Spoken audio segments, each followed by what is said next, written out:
Bueno, mis queridos hermanos, este momento quiero aprovecharlo para volver a nuestra lectura del comentario de Martín Lutero sobre la epístola a los Gálatas. Estamos en el capítulo 4, alrededor del versículo 7.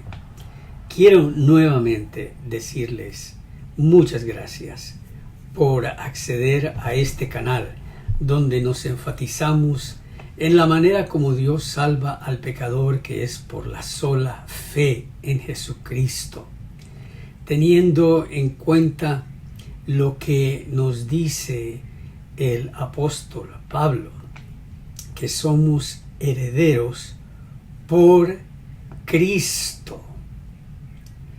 Y tenemos como guía en todas estas palabras para entender mejor el lenguaje de Pablo, a ese gran exégeta bíblico, una eminencia, a quien todo el occidente realmente le debe una gran deuda. No solamente el mundo religioso, sino el mundo industrial, la industria del papel, la industria de la imprenta, la industria de la comunicación. Pues fue Martín Lutero quien revolucionó todo eso.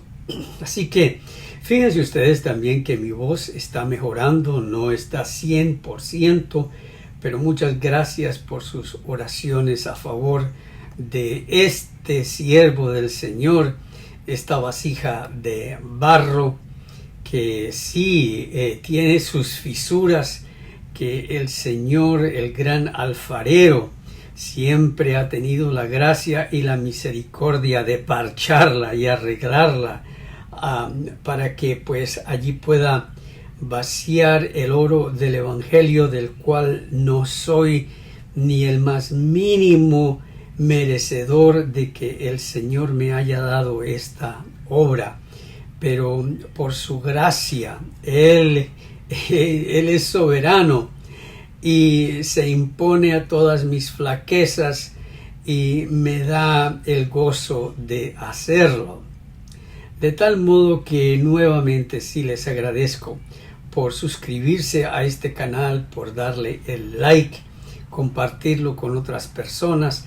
Aquí llevamos varios temas. El tema principal es este estudio de la epístola a los Gálatas. Pero para no quedar al margen de otras conversaciones que se llevan a cabo acá en el internet entre colegas del Evangelio, a veces me dirijo a otros temas de mucha importancia y que son muy caros a mi corazón también. Y en algún momento yo me organizaré mejor, porque yo sé que hay otros colegas míos que están mucho mejor organizados, tienen su rutina, en cierto día entrevistan, en cierto día tienen una reflexión y hacen cosas así. Bueno, yo no tengo todavía esa disciplina, esa organización, así que van a tener que tener un poco de paciencia conmigo, porque unos días estaremos con Lutero y otros días estaremos accediendo a otros temas, pero por hoy repasamos esta preciosa declaración de Pablo de que somos herederos por Cristo. Pablo siempre tiene a Cristo en sus labios, no lo puede olvidar. ¿Cómo se va a olvidar Pablo de Cristo si él lo había llamado personalmente a este evangelio, le había revelado el evangelio? Pues él, Pablo, anticipaba que el mundo le prestaría atención a todo menos a Cristo y su evangelio. Hasta los mismos que profesan ser cristianos, nosotros le daríamos la espalda a la persona de Cristo, porque cuando hablamos del Evangelio no estamos hablando de nada más sino de la persona del Cristo encarnado, de ese ser humano que Dios envió a esta tierra, a lo largo y midiéndose y encontrando camino entre millares y millares y millares de galaxias, sistemas solares, planetas, llegó a este puñadito de tierra acá con Cristo encarnado. Así que ¿cómo se va a olvidar Pablo de ese gran don que Dios le dio para difundir ese gran mensaje de la salvación? Un mensaje del cual nosotros tal vez apenas estemos conociendo el alcance y el poder para salvar. Por tanto, Pablo habla de él y lo presenta de continuo ante nuestros ojos. Siempre que habla de la gracia, la justicia y la promesa, la adopción y la herencia, tiende a añadir en Cristo o por Cristo, veladamente desmereciendo a la ley.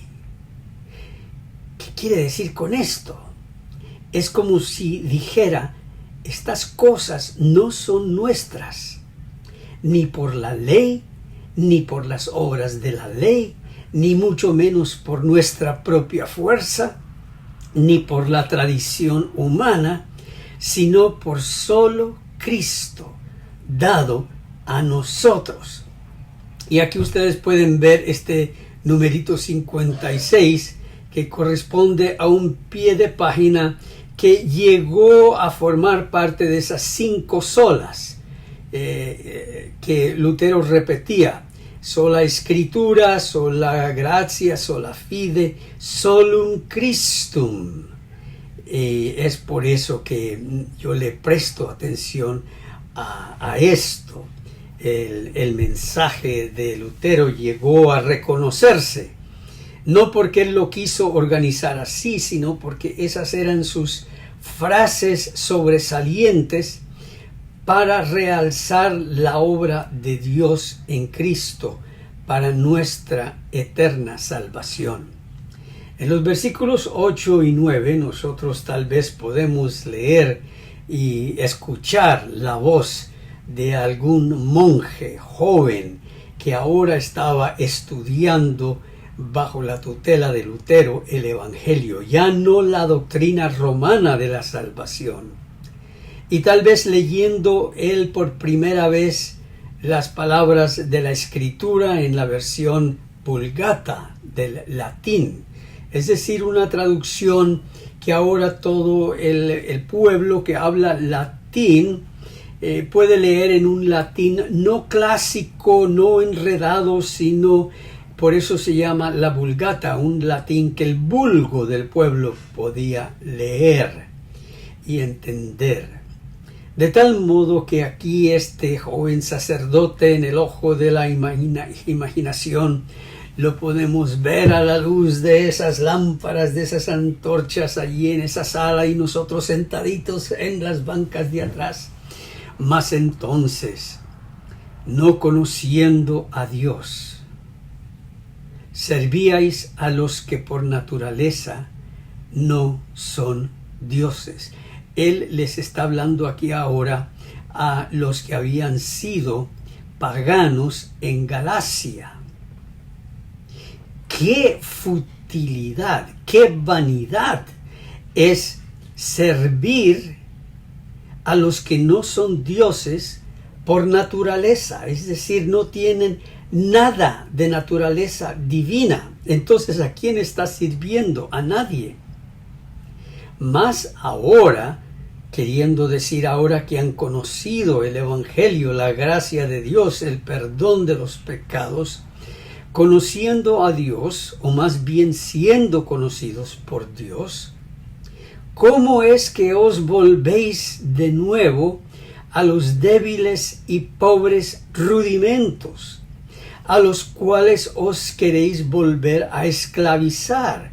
Es como si Pablo les estuviera diciendo, aun cuando ustedes vuelvan a la ley de Moisés, están volviendo a algo igual a los dioses que ustedes servían en la idolatría, porque esos dioses no tenían poder ni capacidad de salvar, y asimismo la ley de Moisés no tiene la capacidad ni el poder de darle vida a nadie. ¿Y cómo es entonces que ustedes se han dejado echar el cuento por estos falsos profetas que han llegado a las iglesias de Galacia, que los están mandando otra vez a obedecer la ley, los principios rudimentarios de el sí y el no, en vez de poner sus ojos en el Cordero de Dios, que también está incluido en la ley?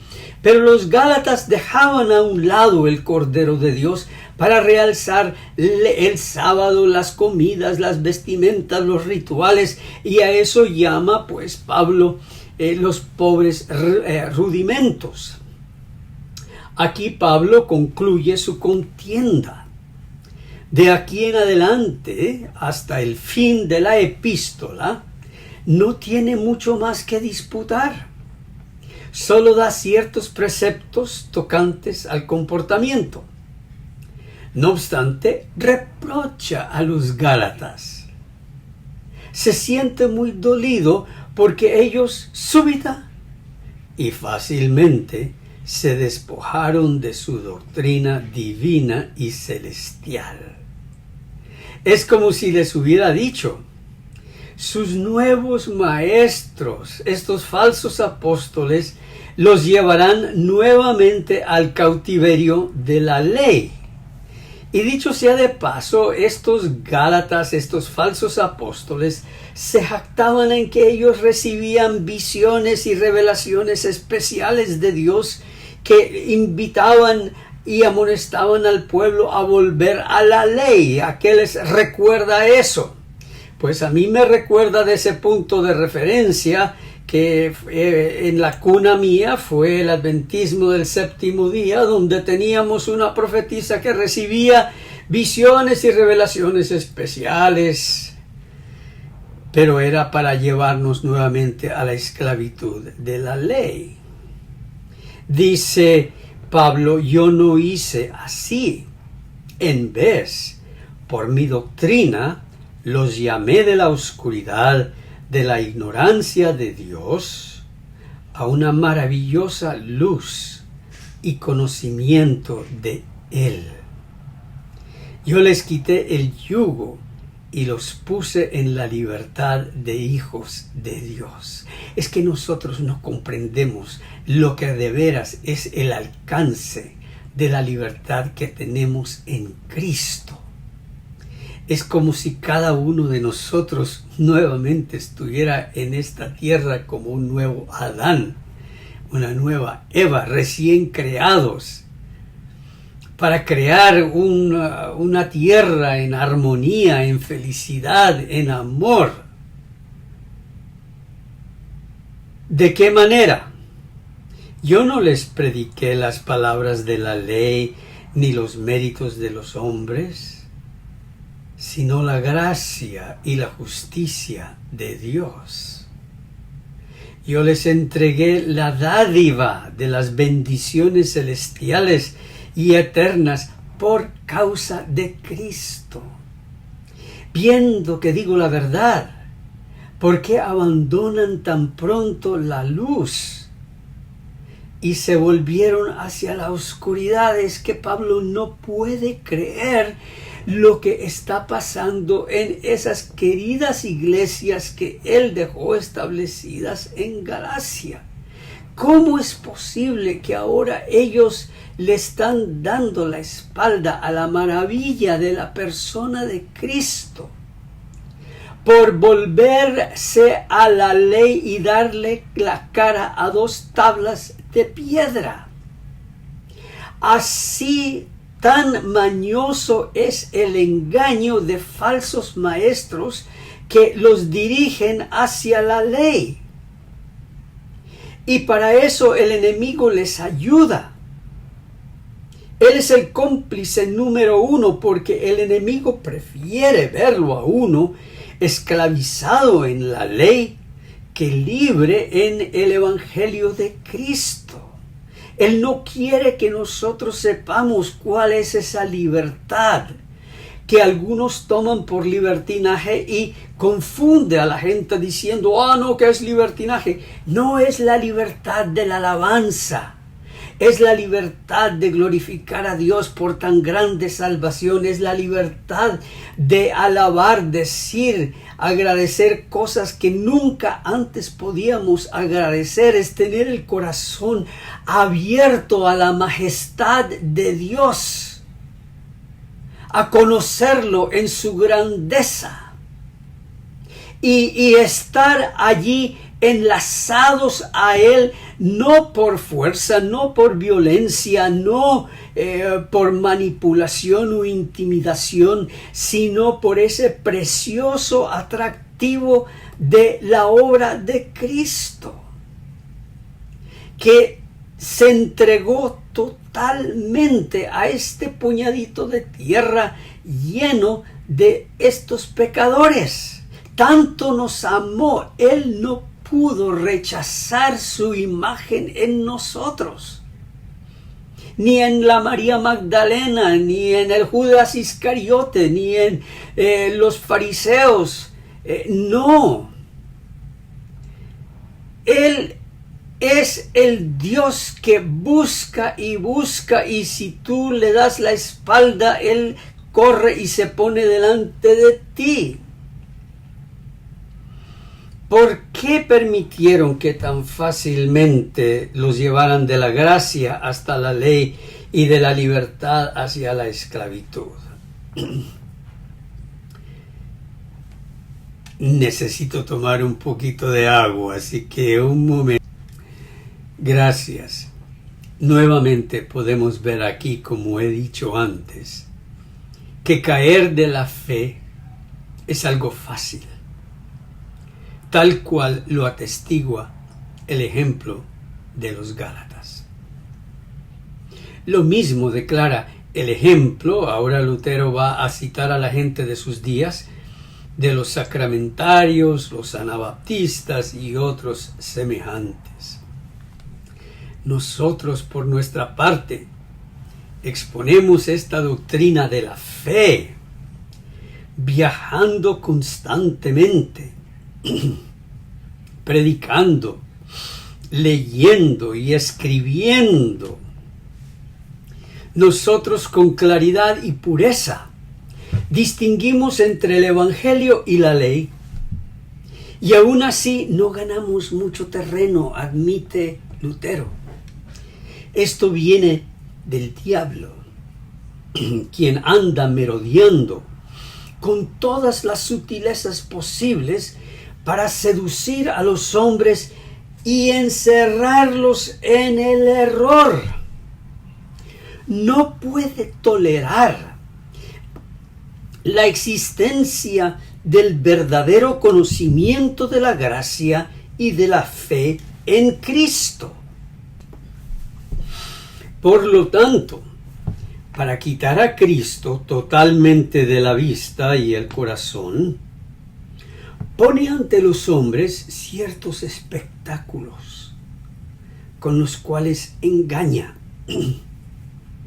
para poco a poco conducirlos fuera de la fe, del conocimiento de la gracia, a los temas de la ley. Fíjense ustedes que Lutero fue dado una visión. Yo varias veces he dicho que yo no estoy presentando a Lutero como profeta, pero aquí Lutero habla con espíritu de profecía, un verdadero espíritu de profecía. Dice con ciertos espectáculos. Fíjense ustedes todas estas mega iglesias, super iglesias, con miles y miles y miles de personas reunidas, con las luces y las televisiones y los tambores y los ruidos y los testimonios y los cantantes, y todos hablan y gritan de todo menos de Cristo como Salvador. En otras iglesias se dan esos espectáculos de los sanamientos y las sanidades, que cuando la gente ha estudiado eso se encuentra que todo es un gran montaje. Pero eso sí, los predicadores usan todos esos espectáculos para poner ante la gente la ley, y principalmente es la ley de suelta el dinero y dámelo a mí. Eso es, de eso se trata. Una hermana me escribió hoy con respecto al tema que yo mencioné de el universalismo cristiano, y muy acertadamente pienso yo que estos temas causan temor a otros, a dirigentes y a otros predicadores, porque les quitan el negocio de tener la gente amarrada al temor, al terror de los últimos días, amarradas al terror de la ira de Dios, que ellos interpretan como un fuego consumidor, destructivo, aniquilador, en vez de ser ese fuego de la zarza ardiente que no se consumió, sino fue para depurar a Moisés de su falta de fe en Jehová y en todo lo que él podía hacer. Dios es fuego consumidor para quitarnos toda esa escoria que tenemos. Nos mete en el crisol del fuego, echándole pedacitos de azufre para quitarnos todas esas cosas tóxicas que no nos dejan ver la grandeza de Dios. Entonces ese trabajo es impedido por estos grandes espectáculos que organiza el jefe de los demonios, para decir a la gente: ahora que ustedes se dan cuenta cuál es el verdadero poder del evangelio que puede construir y organizar todos estos espectáculos, ahora ustedes son esclavos a sostener todo esto financieramente y así demostrar su gran fe. Cuando ya lo ha logrado, entonces ha sacado a Cristo. Cuando ha logrado llevar toda esta gente a la esclavitud de la ley, ha sacado a Cristo. No es sin causa alguna que entonces Pablo habla tanto y tan a menudo de Cristo. Se propone con toda pureza a exponer la doctrina de la fe, por la cual sola y únicamente se atribuye la justicia, y así será para siempre.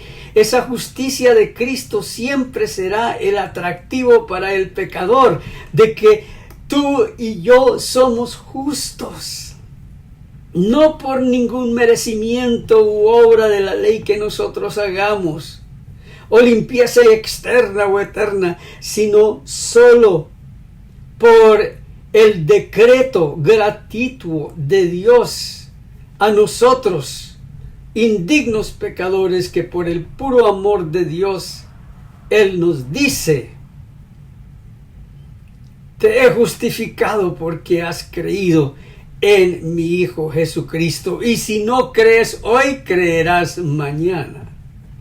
Porque Dios no nos va a soltar, no va a permitir que nosotros pasemos una eternidad sin Él. ¡Qué precioso! Bueno, le quita esa facultad a la ley, la facultad de dar justicia, declarando que la ley tiene un efecto totalmente contrario. Es decir, la ley engendra ira, hace abundar el pecado y otros efectos similares. Pablo quisiera persuadirnos a no permitir el desalojo de Cristo de nuestro corazón. Así sea, Señor. Que ninguno de ustedes ni en este servidor se permita el desalojo de Cristo. Y es que Él no lo va a permitir, porque su promesa es: no te dejaré, ni te abandonaré. ni permitiré que nadie te arranque aquí de mi regazo. La esposa no debe permitir que nadie le arranque a su esposo de sus brazos, sino que ella misma siempre lo abrazará y se aferrará a él, pues estando él presente ya no hay peligro. Lo único que hay son gemidos fieles, la buena voluntad paternal, nuestra adopción y nuestra infinita herencia. Y es así como el Señor nos abraza.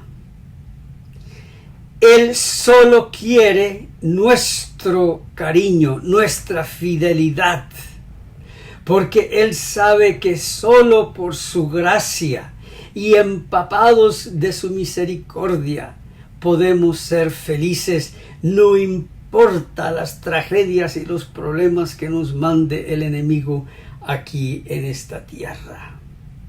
Por lo tanto, con esa confianza en Él, nuevamente volvemos a su declaración que no falla, su palabra que nos dice: hijo mío, hija mía, tus pecados han sido perdonados. Alabado sea el nombre del Señor, ahora y para siempre. Amén.